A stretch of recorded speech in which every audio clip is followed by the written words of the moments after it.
This week we're beginning Module 2. Module 2 corresponds to Chapter 2 in your textbook. So what do you need to know for Module 2? Where should you be focusing your energies? First off, make sure you're familiar with the two vocabulary sections of Chapter 2, Vocabulario 1, which deals with the family relationships. The actual terms, how do I say brother, sister, mother, father, and uncle? Make sure you know those terms. Also, there's a vocabulario 2, okay, and that deals with the nacionalidades, the nationalities. How do you say Canadian, Mexican? They are English. How would you express that? Make sure you're familiar with those.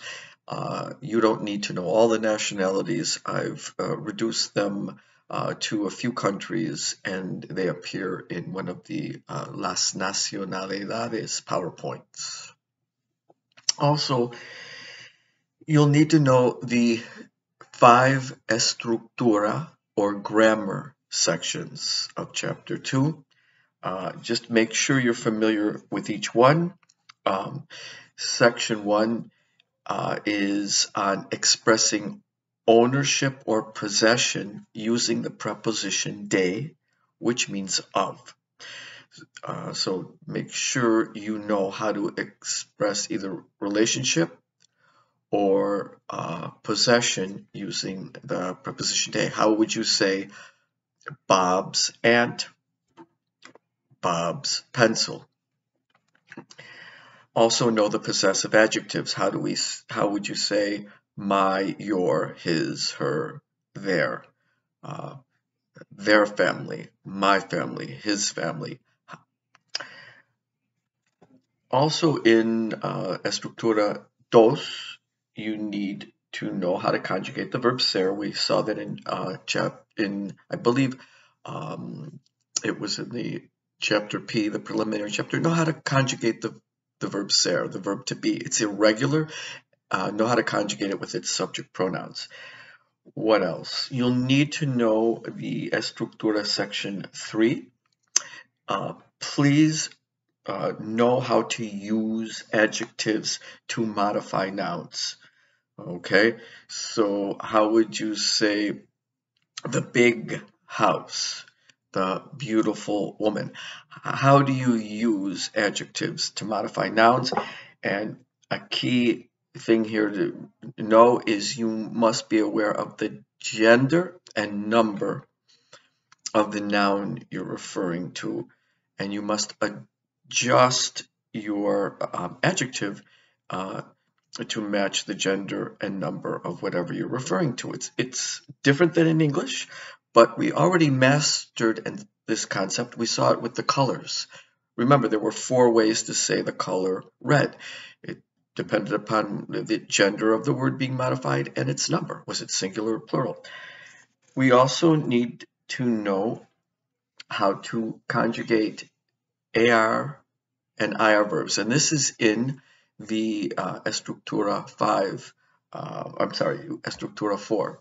Make sure you know how to conjugate verbs ending in ER and IR. It's similar to AR verbs, but it's a little different. And also there's quite a few ER and IR verbs. Become familiar with them. Start to use them. Be able to express yourself using these verbs. Okay. Many of you on your last exam introduced verbs that we never had when you were asked to do something in a writing activity. Use the verbs from your vocabulary, the ones we study. Finally, in Estructura 5, you are going to learn the verb tener. It's irregular. Learn the conjugations of the verb tener with the subject pronouns. And there's about 5 to 10 tener expressions. They're completely, they're just idiomatic ways of speaking in Spanish. Familiarize yourselves with those. You'll be tested on them, and they're very Simple, but you must work with them a little bit. There's an Así se dice section. Know that. That is basically Así se dice in chapter 2 deals with the numbers. Know the numbers from 30 to 100. Be able to express them and spell them. And finally, the culture section. Know and be familiar with the culture section. It's just 2 pages long. It's on the history, the art, and the music of Mexico. Be familiar with it. Well, with that, I think you're going to do very well on this module. Again, there's plenty of materials. In addition to the textbook sections, there are PowerPoints available.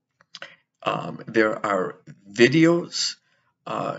And so please take a look at these.